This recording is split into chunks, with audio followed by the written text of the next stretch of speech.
It's time to talk about Marlowe's Jew of Malta, a very strange, generically hybrid play that you may feel upon reading is anti Semitic.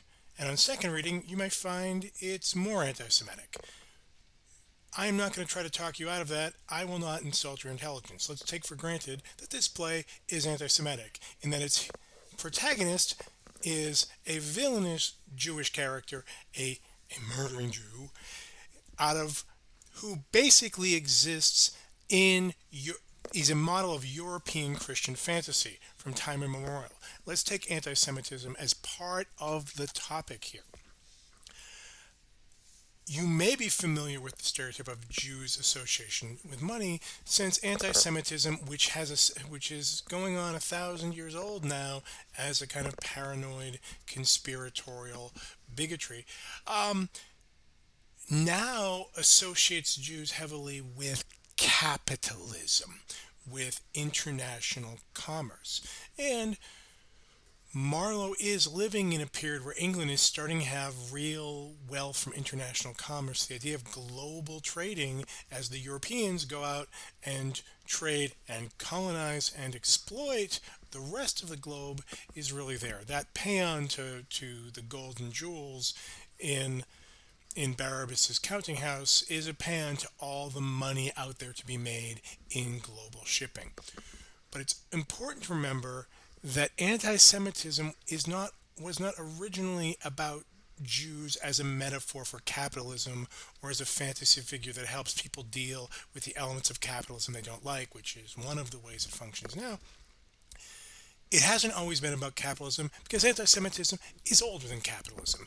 It really gets going around the beginning of the Crusades. It is therefore born alongside European Islamophobia. They come together as a part of whipping up Christians against religious others. Here, the two religions most closely related to Christianity to go fight in the Near East for Jerusalem and other religious sites sacred to all three of those religions.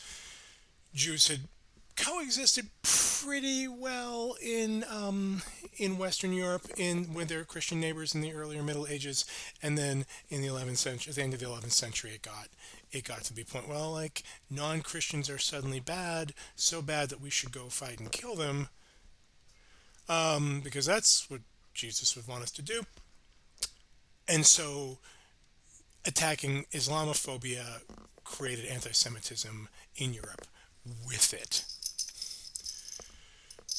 Notice that in the second in the second half or second two-thirds of the play, in Acts 3, 4, and 5, Barabbas is no longer really as interested in money. He's interested in all kinds of other crazy, insane violence. He is a figure out of an earlier, even cruder and crazier anti-Semitism that views Jews as doing all kinds of violent, irrational, self-defeating misdeeds. Like, yeah, the kind of person who just like poisons a convent full of nuns because that would be great. The fact he's named Barabbas is part of the so-called blood libel. He's named after the figure in the Christian Gospels whom Pontius Pilate pardons instead of Jesus. And this is associated with the claim that somehow the Jews collectively are responsible for Jesus' crucifixion. Let's let the Romans off the hook, the Romans who invented crucifixion, but I'll say that. Now, I will not go into the details of early modern and medieval anti-Semitism because this is the internet. And I don't intend for those words to be spoken in whatever context on the internet for people to take out of context and keep spreading those vile, often insane and incoherent lies.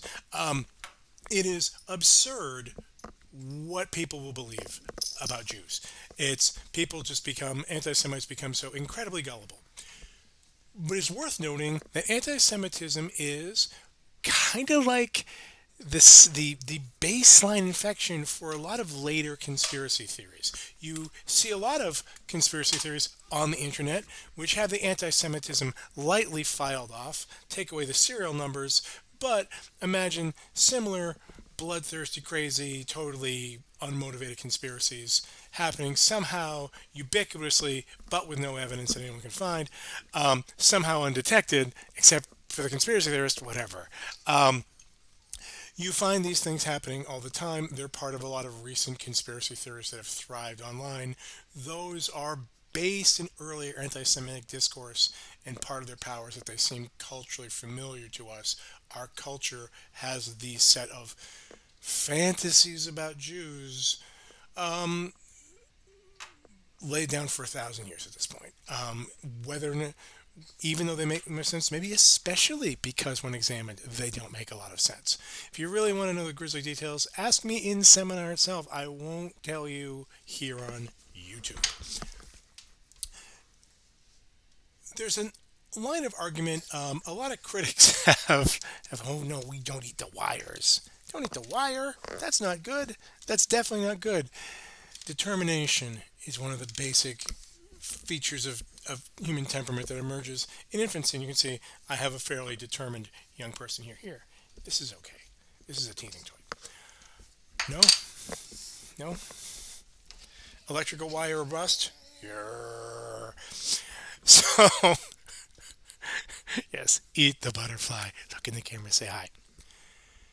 There's a school of argument, of critical argument about the Jew of Malta that claims that this is a fantasy about economics, and that somehow economics like takes away any kind of racial or ethnic or religious division in a way that Marx would say would, like, that takes it, that basically we all come down to money. The famous early modern drama scholar Stephen Greenblatt has written about this argument. He has made this argument and especially focuses on the slave market scene, in which everyone's price is written on their body. And that's true.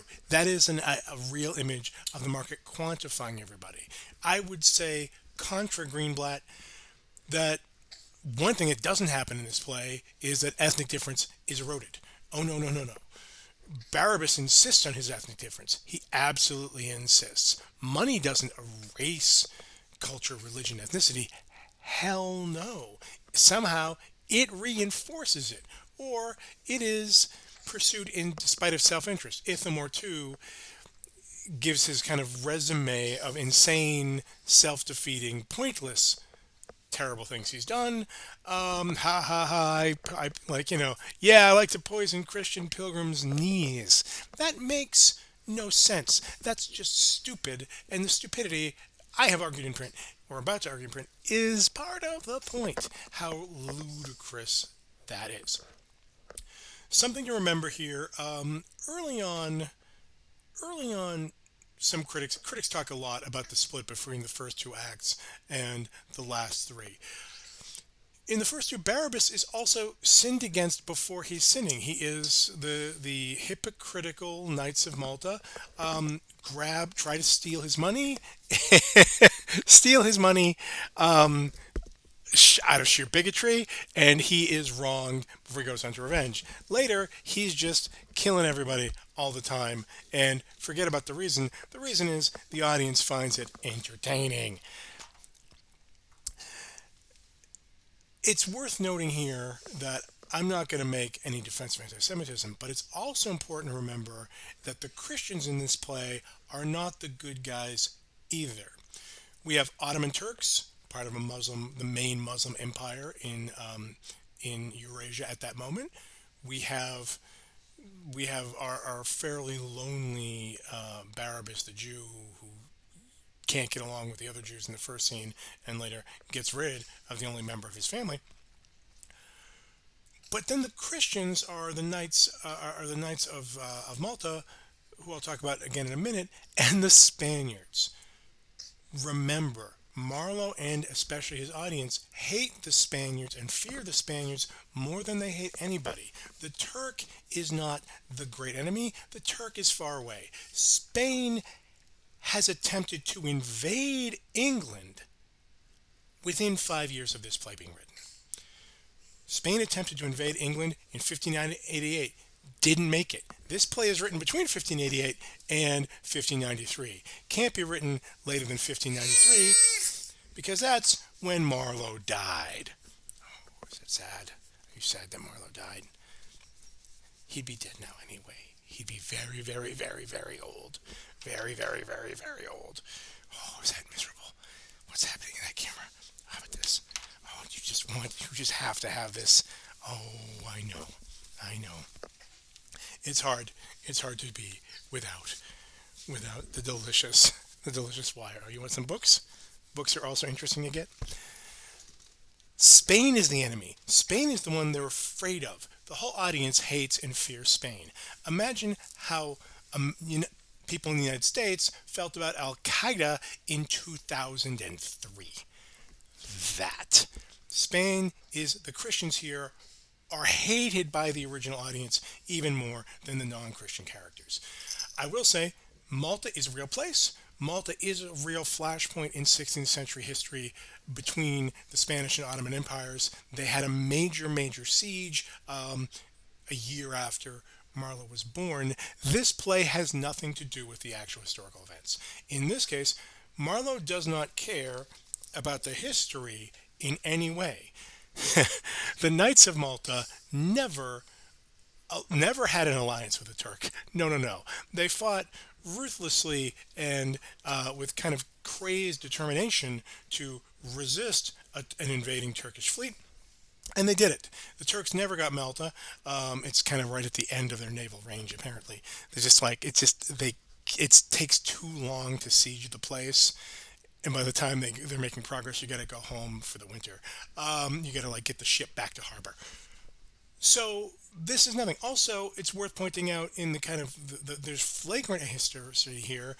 The governor here, Farnese, has a son who might marry Abigail. Not only would the Knights of Malta never, and I'm going to plagiarize myself here. Not only would the Knights of Malta never countenance marrying their son to a Jewish young lady, they don't have any legitimate sons because they are warrior monks. They were a monastic order. Yeah. Does Marlowe not know that? Of course he knows that. He just doesn't care. So he doesn't give a damn about history here. We will see the Massacre of Paris, which will deal with real historical events. We've seen Edward II, which deals with real events more or less as the historical chronicles that Marlowe had access to reported it. He does not care here, even a little bit. Lastly, one of the great burning questions about the Jew of Malta is, what is this play? It's called a tragedy, but is it? There's a lot of joking here. A lot of joking, a lot of dark gallows humor, and our bad guy dies. Our hero bad guy, in a way, this behaves like like a lot of early 20th century gangster movies. We have a gangster protagonist. We enjoy his rise. We enjoy his fall. We are along for the ride as our criminal anti-hero protagonist both kills everybody on stage and then gets undone himself. Is that comedy? Is that tragedy? What genre is that? I have no idea. What I do know is that's entertainment.